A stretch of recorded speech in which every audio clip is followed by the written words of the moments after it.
কেউ যদি প্রতিবেশীর খোঁজ খবর নেয়, পিতামাতার সেবা করে, মা না থাকলে খালার সেবা করে, তারও বারাকা আসবে। কেউ যদি বেশি বেশি দোয়া করতে থাকে, আল্লাহর কাছে প্রচুর দোয়া করে, খালি দোয়া আর দোয়ার উপর থাকে, দেখবেন ও বিপদ আপদে কম পড়বে। আর বিপদ আপদ আসলেও দেখবেন আল্লাহ পাক গায়েবী মাদাতে দেখবেন কোনো না কোনোভাবে তাকে সেভ করে ফেলছে।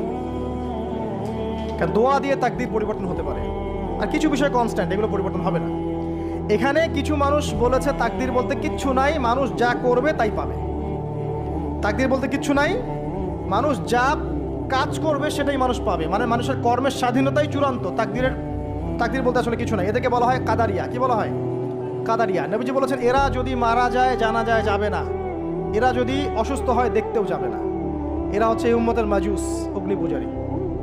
এরকম মানুষ আছে তো আমাদের মধ্যে, তাকদীরে বিশ্বাস করে না, মানুষের কর্ম যা তাই হবে। এটা দলিলও আছে আবার কোরআনে, ওয়ালাইসা লিল ইনসানি ইল্লা মা সাআ। মানুষ